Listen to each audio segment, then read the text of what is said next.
हम सब इतना परेशान क्यों होते हैं? ये जो ज़िंदगी मिली है हमें उसको जीना है, क्योंकि ज़िंदगी जीने के लिए होती है, टेंशन लेने के लिए बिल्कुल भी नहीं। आप कभी मत सोचिए कि आप बहुत ही कमज़ोर हैं। इस जीवन में हर एक चीज़ आपकी सोच पर निर्भर करती है। बहुत सारे कमेंट आते हैं, सुबह जल्दी नहीं जगा जाता है, तो हमेशा याद रखिए जिस वक्त आप सो रहे होते हैं ना, कहीं दूर किसी घर के कोने में कोई रात रात भर जगकर मेहनत कर रहा होता है। अगर आपको लगता है कि जीवन में हर किसी को कामयाबी नहीं मिलती है, तो यह बात गलत है। आप मेहनत करना सीख जाइए। कामयाबी का कब कौन सा दरवाज़ा खुल जाता है पता भी नहीं चलता है। Hey everyone, welcome back in my channel which is sti life with study. Sti life with study में आपका बहुत ही वेलकम है। और आज जैसा कि आपको पता है कि सुबह जो हुई थी उसमें मैंने मंदिर की साफ़ सफाई की, और इसके बाद अभी मैं मिल्क वाली टी और अपनी ब्लैक कॉफ़ी बना रही हूँ, जो कि मैं अपने हस्बैंड के साथ पीती हूँ। और ये मॉर्निंग के टाइम में मेरी बेटी नीचे अपने दादाजी के साथ मॉर्निंग वॉक करती है, तो उसकी भी क्लिप मैं ले ली और आपके साथ शेयर की। आज सोचा तो बहुत कुछ था कि हाँ ये पढ़ेंगे, लेकिन कुछ ऐसा हुआ ना जिससे पढ़ाई उतनी नहीं हो पाई, लेकिन हाँ फिर भी मैंने आज पढ़ाई की है।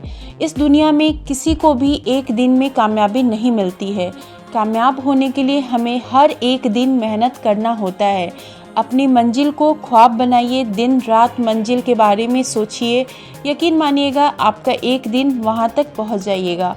सारा काम करने के बाद ये जो आफ्टरनून का टाइम होता है ना, उसमें मैं पढ़ाई कर रही थी, और पढ़ाई करते करते अचानक से मेरी बेटी के स्कूल से कॉल आ गया था, जिसमें मैम ने बोला था कि उसके स्टमक में हल्का हल्का पेन हो रहा है। तो फिर मैं उसको लाने चली गई, और पता है जब कॉल आया और पता चला कि स्टमक में पेन हो रहा है, तो एक तरफ ये हो रहा था कि पता नहीं क्या हो गया उसको।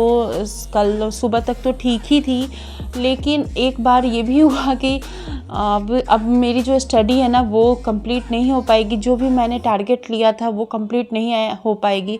लेकिन आपको पता है कि हम हाउसवाइफ, हम लेडीज़ की फर्स्ट प्रायोरिटी उसका परिवार, उसका बच्चा, उसकी फैमिली होती है। तो मैंने भी वही किया, अपनी पढ़ाई को स्टॉप करके अपनी बेटी को स्कूल से लाने चली गई। वहाँ जाके पता चला कि हल्का हल्का पेन था, जो कि ठीक हो गया था, बट फिर भी मेरा मन नहीं लगा। मैं उसको घर लेके आ गई, और मुझे पता था कि उसको घर लेके आऊँगी तो फिर मुझे पढ़ाई का टाइम नहीं मिलेगा। फिर भी मैं अपनी जो कोशिश है ना उसको की, और उसके आने के बाद भी मैं कुछ देर पढ़ाई की हूँ। और आप लोग का कमेंट था कि मैं अपनी स्टडी का जो टाइम टेबल है ना वो आपके साथ शेयर कर लूँ।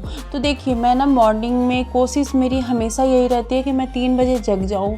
जिस दिन मैं जग जाती हूँ 3 बजे, और जिस दिन बेड से अगर मेरा उतरने का मन नहीं करता है, तो फिर भी अब मैं ट्राई करती हूँ कि जो हेडफोन लगा के मैं अपने स्क्रीन पर ही, मोबाइल के स्क्रीन पर ही पढ़ाई करूँ, क्योंकि लाइट ऑन करते हुए आप लोग को पता है कि मेरी बेटी जग जाती है तो फिर डिस्टर्ब हो जाता है। और जिस दिन मुझे लगता है कि हाँ अभी मुझे ये करना है, जैसे रात में ही मैं टारगेट सेट करके सो जाती हूँ, तो उस दिन मैं टेबल चेयर पे बैठ के पढ़ाई करती हूँ। तो उस जो टेबल चेयर वाली पढ़ाई होती है ना वो मेरी ज़्यादा एक्टिव में होती है, क्योंकि सब कहते हैं कि ब्रह्म मुहूर्त में ना पढ़ाई जो होता है वो हमेशा याद रहता है।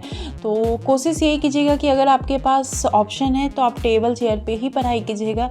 बट मेरे पास ना ऑप्शन नहीं रहता है। कभी कभी मैं जगती हूँ, मेरा मन भी करता है कि मैं बाहर जाके हॉल में बैठ के पढ़ाई करूँ, लेकिन मेरे जगने के साथ साथ मेरी बेटी भी जग जाती है, और फिर मैं उसको डिस्टर्ब नहीं करना चाहती हूँ। अपनी पढ़ाई के कारण मैं किसी के भी नींद को डिस्टर्ब नहीं करना चाहती हूँ, चाहे वो मेरे हस्बैंड ही क्यों नहीं हो, मेरी बेटी क्यों नहीं हो, या फिर मेरे इन लॉज क्यों नहीं हो। तो ये आफ्टरनून का टाइम होता है। अगर मैं सुबह 3 बजे जग गई तो 3 से 5:30 जो 2.5 घंटे का समय होता है वो मैं पढ़ाई कर लेती हूँ। आफ्टरनून के टाइम में मेरा 12 समझिए 11:30 12 बज ही जाता है। तो 12 से लेके सही मायने में तो पढ़ाई होती है 1 से 1.5 घंटे की। ऐसे वक्त तो मेरे पास 2-2.5 घंटे रहते हैं, बट इसमें ना मुझे बार बार कपड़े फोल्ड करने पड़ते हैं, या फिर कपड़े को पलटने पड़ते हैं, वॉशिंग मशीन देखना पड़ता है, या फिर किचन में जो छोटे मोटे काम होते हैं वो करना पड़ता है। तो वो सब करती हूँ। उसके बाद मैं जब अपनी बेटी को स्कूल से लाती हूँ, स्कूल से लाने के बाद जो उसको खाना खिला के जब वो इवनिंग में नीचे खेलने चली जाती है, उस टाइम मैं हाफ़ एन आवर पढ़ाई करती हूँ। तो वो जो हाफ़ एन आवर की पढ़ाई होती है वो मेरी स्पेशली ये होती है कि जो भी नोट्स या PDF मुझे टेलीग्राम चैनल पे दिखते हैं ना, मैं वो थोड़ा लर्न करती हूँ, या फिर मैं कुछ कंटेंट देखती रहती हूँ यूट्यूब पे भी कि अभी क्या हुआ क्या नहीं हुआ। तो वो चीज़ हो गया। उसके बाद नाइट के टाइम में जो नाइट का डिनर प्रिपरेशन में लग जाती हूँ। इसी बीच मेरा काम रहता है अपनी बेटी को पढ़ाई करवाना, तो वो करवाती हूँ। उसके बाद उसको खाना खिला के सुला देती हूँ। सुलाने के बाद मैं कभी लाइव आ जाया करती हूँ और नहीं तो मैं स्टडी किया करती हूँ। अगर मैं अपनी बेटी को सुलाने के बाद लाइव आती हूँ, उसके बाद मैं जाके डिनर में रोटी बना लेती हूँ। उसके बाद सबको, घर में जितने भी मेंबर है सब डिनर करते हैं, और जो सोने के टाइम होता है ना, तो उस टाइम मैं 1 घंटा अभी पढ़ाई कर रही हूँ। तो अभी फ़िलहाल मेरी स्टडी रूटीन यही है जो कि मैं आपके साथ मॉर्निंग से लेके इवनिंग तक का शेयर करती हूँ। मॉर्निंग से लेके इवनिंग तक का शेयर करने का यही पर्पस है कि नाइट के टाइम जब मैं उसको सुलाते रहती हूँ ना, तो उसी समय अपनी मैं वीडियो एडिटिंग कर लेती हूँ, और जब वो सो जाती है तो वॉइस ओवर कर लेती हूँ। तो इससे ना मुझे ज़्यादा टाइम नहीं लगता है यूट्यूब पे वीडियो को देने में। अगर मैं जैसे कि उसको सुला के फिर पढ़ाई करने लगूँगी, ये करने लगूँगी, तो फिर मुझे बाद में प्रॉब्लम हो जाती है, वीडियो एडिट नहीं हो पाता है। तो इसीलिए मैं ट्राई यही करती हूँ कि जब मैं अपनी बेटी को सुलाऊँ तभी मैं वीडियो को एडिट कर लूँ। और यही है, मुश्किल से मुझे लगता है कि 4-5 घंटे की पढ़ाई मेरी अच्छे से हो जाती है, या 6 घंटे की तक मैं मान के चलती हूँ। लेकिन हाँ, जैसे ही TGT का रिज़ल्ट आएगा, थोड़ा सा वेट कर रही हूँ। रिज़ल्ट आने के बाद जो मेरी पढ़ाई की है ना, जो मेरी रूटीन है, वो प्रॉपर तरीके से होगी। और अभी मैं स्पेशली मैं ज्योग्राफ़ी कर रही हूँ, क्योंकि ज्योग्राफ़ी का जो मैं क्लास सचिन सर से, सचिन एकेडमी से लिया था ना, तो मैं ट्राई कर रही हूँ कि उसको मैं कंप्लीट कर दूँ। और 5-6 दिन का मैं टारगेट बना के रखी हूँ, 5-6 दिन में मैं उस क्लास को कंप्लीट कर लूँगी। और जैसे ही वो मेरी क्लास कंप्लीट होगी, तो उसके बाद से मेरा प्रॉपर जो सब्जेक्ट वाला है, जैसे कि आपका मैथ एंड साइंस मेरा 6 to 8 में है, 9th-10th में मेरा सब्जेक्ट साइंस है, और 11th-12th में जियोलॉजी है। तो मुझे NCERT सबसे पहले 9th-10th की साइंस को है ना, उसको मैं कंप्लीट करना। जो मैं NK सर का ऐसे वीडियो देखती हूँ, मुझे मेरा डेली टारगेट यही रहेगा कि साइंस का एक चैप्टर पढ़ लूँ, और एक प्रैक्टिस वाला जो मैं प्लेटफॉर्म में नियुक्ति बैच ली हूँ। प्लेटफॉर्म ऐप है नवीन सर का, उसमें मैं नियुक्ति बैच साइंस का ली हूँ। काफ़ी को पता होगा, काफ़ी लोगों को नहीं पता होगा, उनको बता देती हूँ। तो वो कर लेती हूँ, उसमें हर एक दिन प्रैक्टिस सेट देख लेती हूँ। और इसमें NCERT का करना है, उसके बाद मुझे करेंट अफेयर करना है, फिर ज्योग्राफी लर्न करना है।